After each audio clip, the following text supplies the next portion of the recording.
All right. We're going to go ahead and get started. So today I'll be presenting over the white mirror.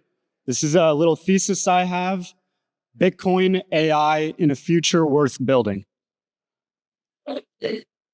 So a little bit about who I am. I'm a Bitcoiner from Oklahoma. I co-founded an Oklahoma-based Bitcoin mining company called Red Dirt Mining. I also co-founded the Oklahoma Bitcoin Association.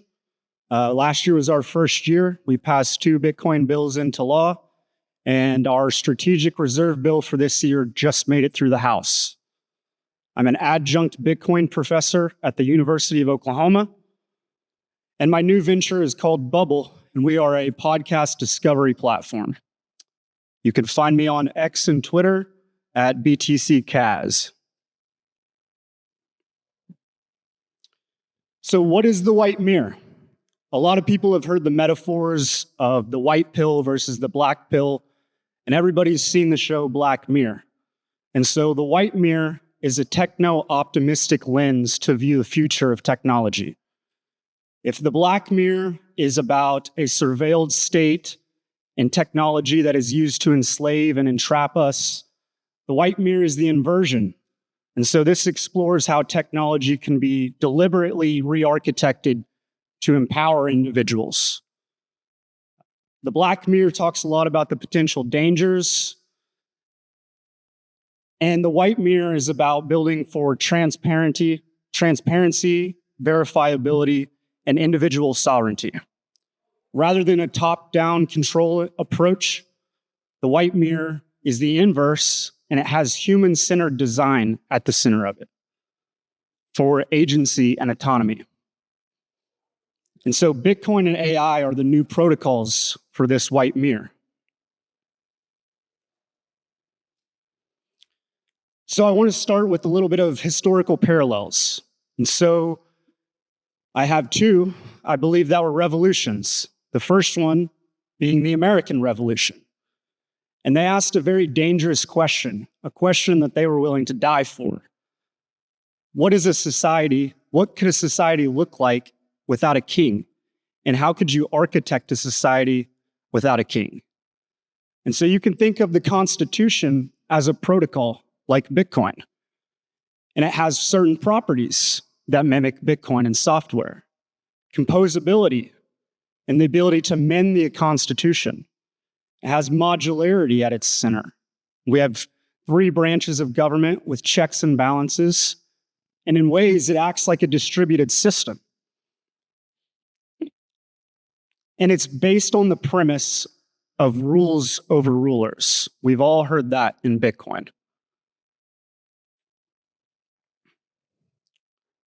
And the idea of enlightenment that led to the founding and the revolution is a lot like the opt-in nature of open protocols.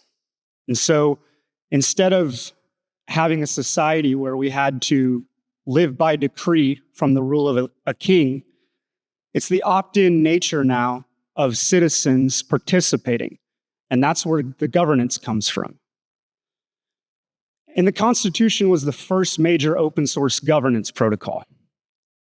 It created a system that was legible, limited, and modular. And it set a precedent that is now was used in the founding of the internet and Bitcoin and now AI. And we're moving with this system away from sovereignty with kings to now sovereignty over compute and capital.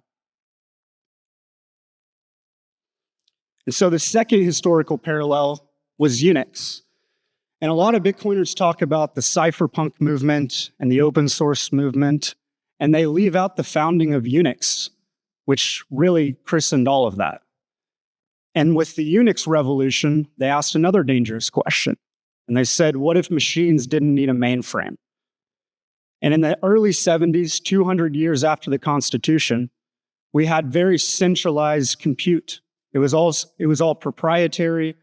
You had vendor lock-in, monolithic code. Nothing was open, reusable, modular, until Unix came along. And instead of writing an assembly code that was specific to the hardware that it ran on, we created C, and it led to a system where you could reuse and share and collaborate on code. And so the original goal of the founding of this Unix system was to create a time-sharing operating system. And that mimics Bitcoin, ironically. It's a time chain. And so in Unix, you have a few principles here. Everything is a file. It's an abstraction. You have modularity as a principle, where independent pieces of code do one thing versus having one piece of code that does everything. And you have composability. And the collaborative nature that this led to is what birthed the open source movement. And so when you were able to open and share code and now run pieces of code that were not specific to proprietary hardware, you had a movement that led to the cypherpunks. And it wasn't just about the operating system, because it led to a philosophy. And the philosophy was about an open system design and decentralization. And that's still present in Bitcoin today. And so now we're at a little bit of a crisis where intelligence and capital have been re-centralized. You have two very important components of society, one being money and the other being cognition. And banks control money in a closed source way until Bitcoin. And now with AI, you're seeing the same thing. It's a black mirror. Everybody talks about the irony of the company OpenAI and how they're not actually open source. It's one company. And you have no idea what data they're extracting behind the scenes. And you have no control over how you can manipulate that. And this was the original promise of the internet, was to have a decentralized, open way to share knowledge. And instead, we got a new empire. Now it's just companies that control your data. They're the new kings. You have no idea what they're collecting on the back end. There's no peer-to-peer outside of Bitcoin. And monopolies have been created. And now the same thing's happening with AI. Closed systems, opaque, proprietary, and centralized. You don't own your own data anymore. And the same thing parallels with Bitcoin. Before Bitcoin, with central banks. You didn't have control over the money supply. You didn't have control or ownership over your own money. And now you see the counter to Bitcoin, which is central banks trying to enact central bank digital currency. And again, this is just another black mirror. And so instead of having rules that you didn't write, we can create a future, which is the white mirror, which is a system of rules without rulers. And in a way, what Unix did was move away from the mainframe, but we've recreated them. The mainframes are now monopolies. They're trusted authorities, proprietary logic, opaque execution, and all of this centralization at its core is fragile. They lead to systemic risks like 2008. Who knows if we're moving towards one now, but we have an escape. And so we have a few questions. What if we could build money that didn't require trust? What if we had cognition that could be run, validated, and forked by anybody?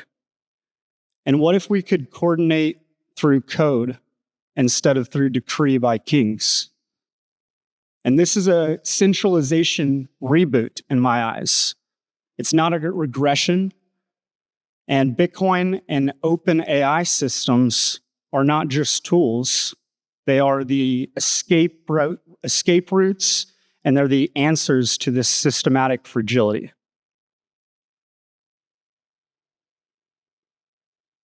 And so then 2009 comes along, and Satoshi asks another very dangerous question. What if money didn't require banks or intermediaries? And I like to think of Bitcoin as a civilizational protocol rather than just a monetary protocol or money or code. It's many things at once. It's many different things to different people. But it has certain properties that we can explore here. Bitcoin is censorship resistant, and it's built on math instead of your identity.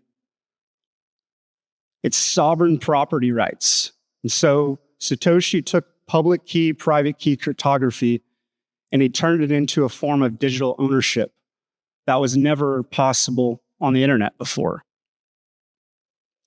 He also created a solution to the rampant money printing and the monetary expansion by enforcing a hard cap of 21 million. And that hard cap of the fixed supply is enforced by nodes, which everybody here has the ability to run.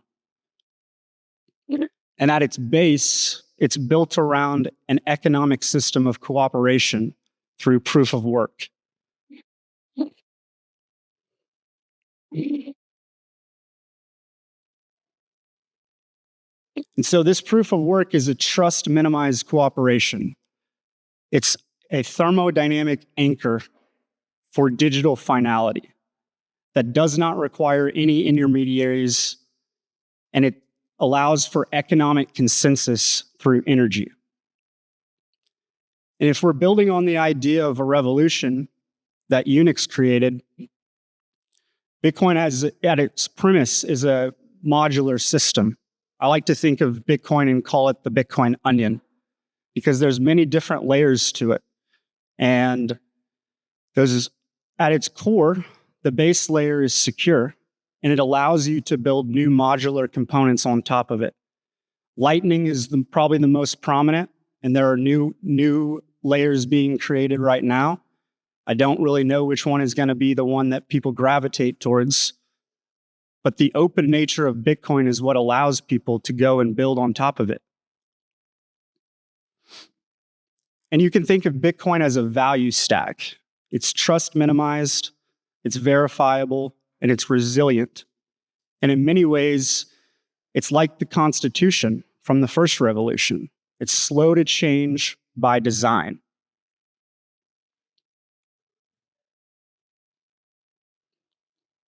And so the next and our last revolution and our dangerous question is, what if cognition didn't have bottlenecks? And this is how I'm starting to think about AI.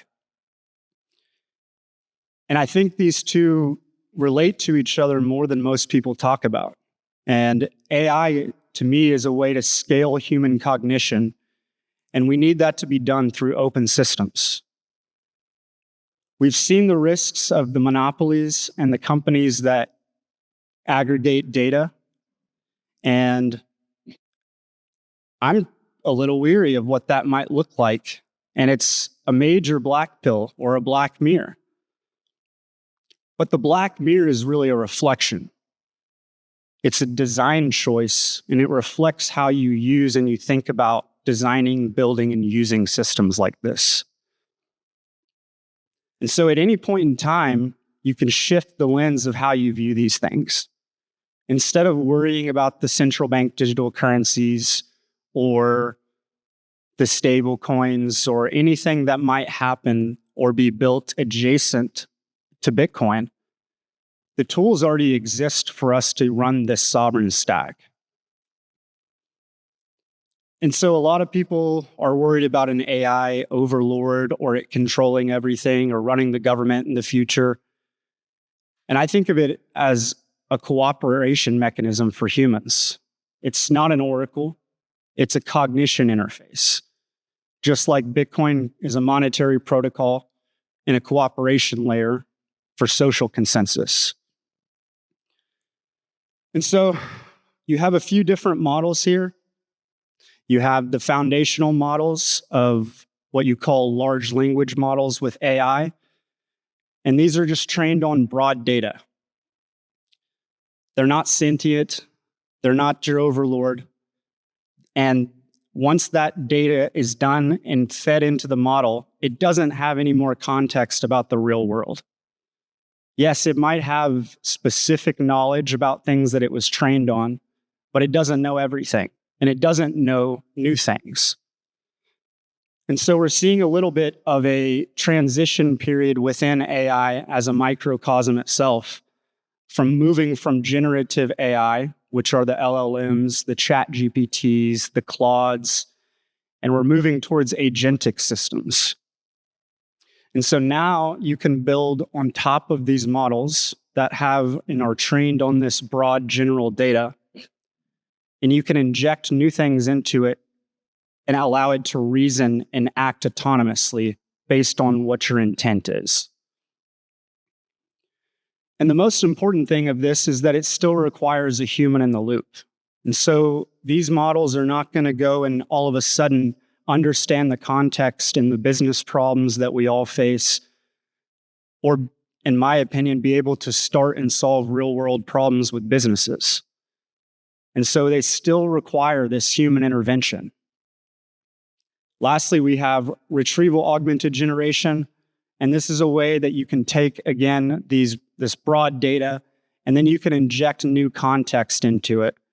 And so that it has memories, it has reasoning. And again, this is all focused on what your intent is, so that it has more context about what's happening. And I think these open AI systems in many ways mirror Bitcoin's ethos. Instead of having closed platforms, the Coinbases of the world, the banks of the world, now the open AIs of the world, you also have competitors.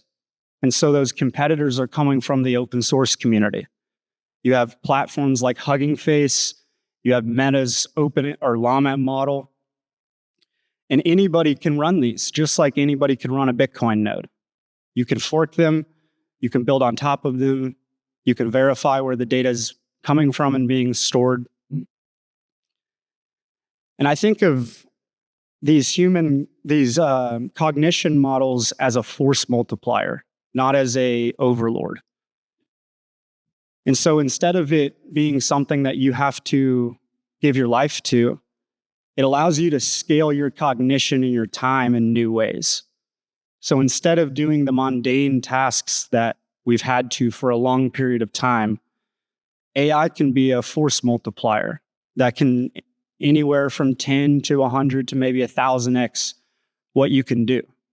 And again, these are the mundane. That's not solving the actual problems in the world. And so this is where it still requires a human. And so if the black mirror is about surveillance, obedience, and slavery, the white mirror is about augmentation, autonomy, composability, and sovereignty.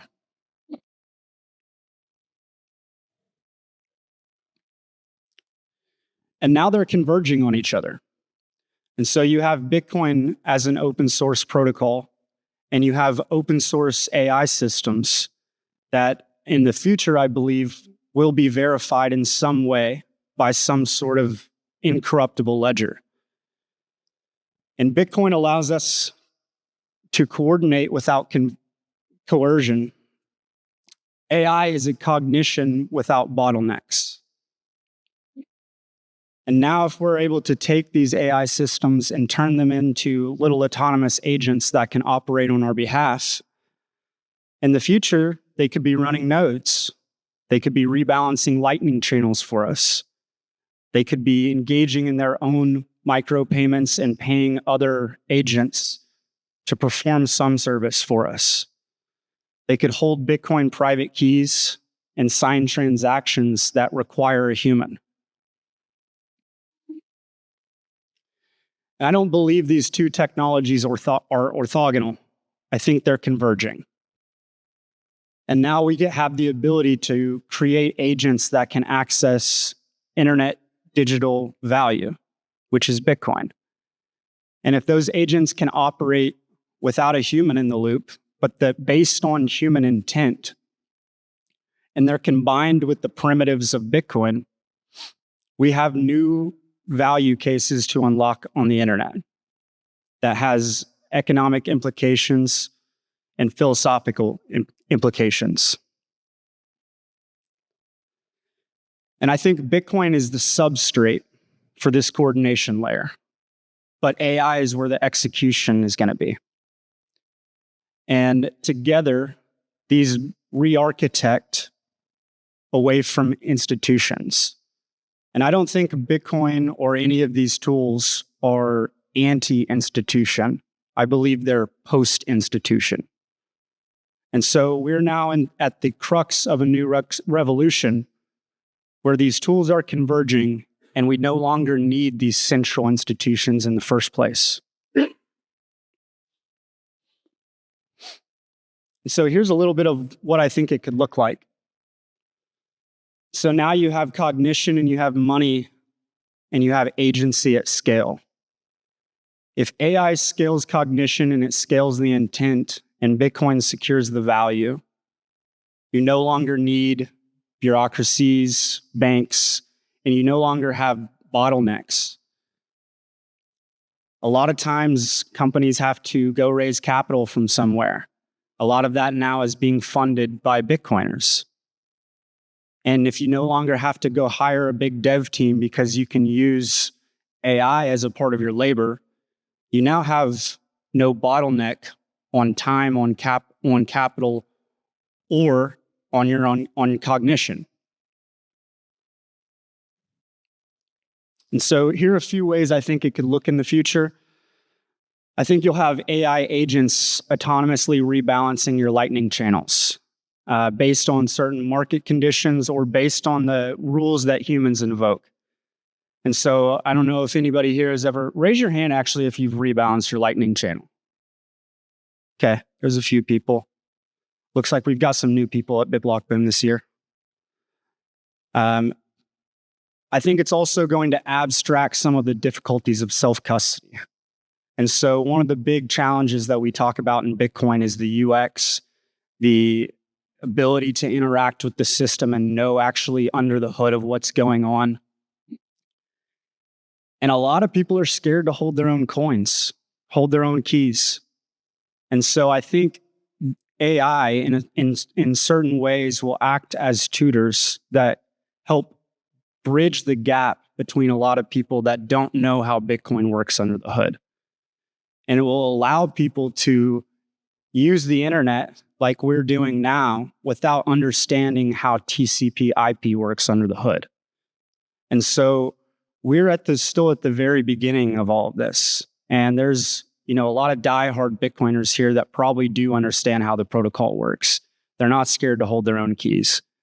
But crossing that chasm and getting into normie territory, you hear it, you see it. I mean, that's why everybody's moving towards the ETFs now if they're new to Bitcoin. They're worried about holding their own keys.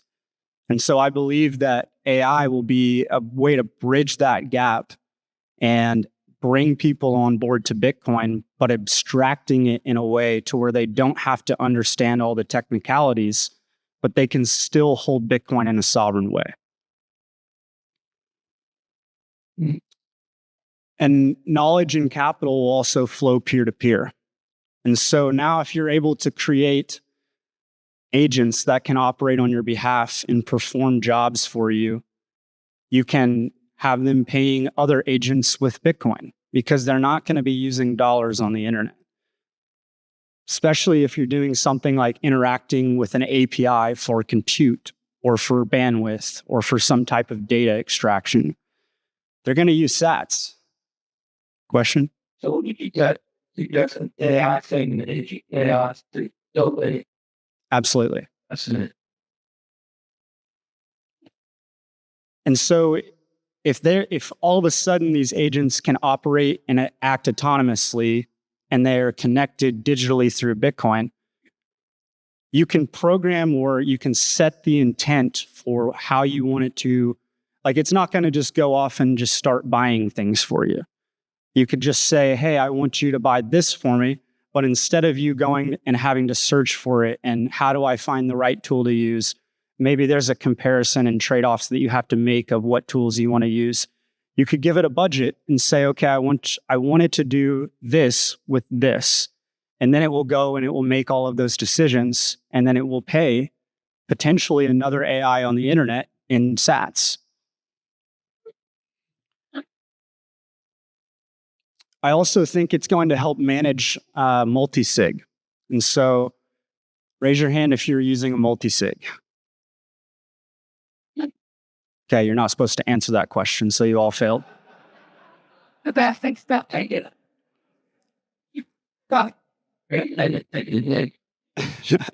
You passed. So I think natural language processing with AI is actually going to help manage your multi-sig in the future. I think you'll be able to talk with an agent, and instead of having to understand how something works at a technical level, you'll be able to speak to something like a human, and it will abstract away the technicalities, and it will say, hey, you haven't rotated your multi-sig key in 18 months. And then you can have a little conversation with it about, okay, should I swap this key? Should I do a health check? What should I do? Should I upgrade the multi-sig? What has my balance changed? And how does that look in the past 18 months? And so the white mirror future has some certain characteristics that, again, are very encapsulating of Bitcoin. It's trustless, transparent, permissionless, censorship resistant, everything the Bitcoin podcasters repeat verbatim almost every day at this point. And so we can build AI systems and agentic systems the same way, but they operate without trust. They operate with proof cryptographically. And the code that runs them is open source, just like Bitcoin. Again, this is a choice. We have it every day. Do you want to use the open AI that is actually closed AI? Or are you willing to go and explore and use the open source protocols that give you more of that transparency of what's happening? And Bitcoin gives you the tools to own value. AI gives you the tools to direct intent and scale cognition.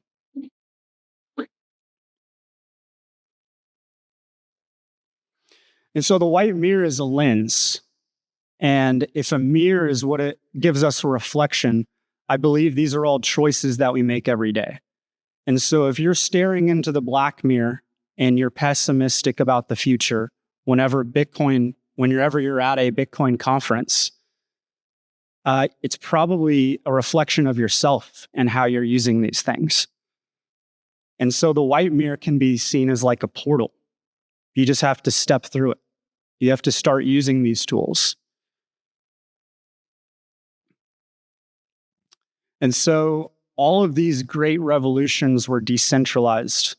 They asked tough questions, and they led to some very important results. So the American Revolution, what if society didn't need a king?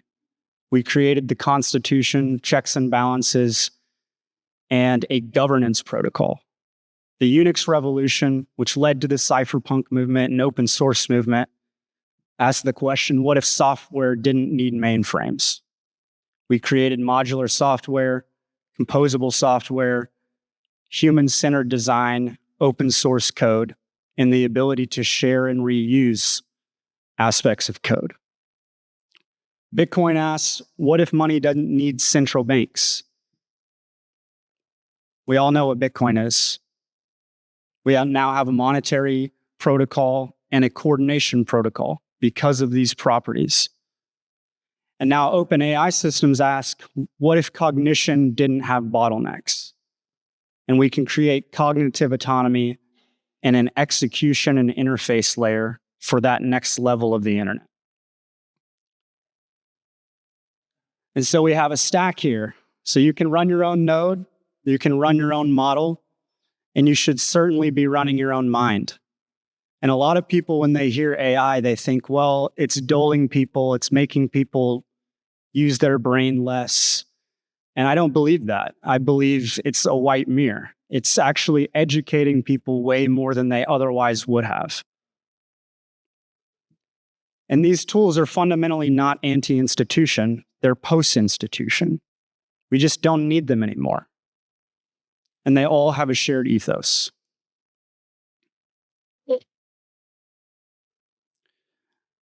And so I now invite you to step through the white mirror. The next great revolution will not be fought, it will be forked. And Bitcoin is a monetary exit. Open AI systems are a cognitive exit. And the portal is open. Custody your wealth, build your agents, run your own models, and become sovereign. All the tools are here.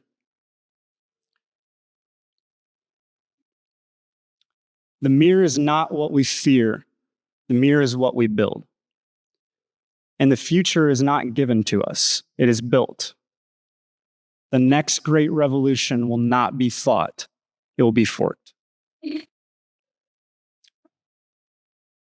So that's all I have. You guys have questions? Let's go to you first. Right now.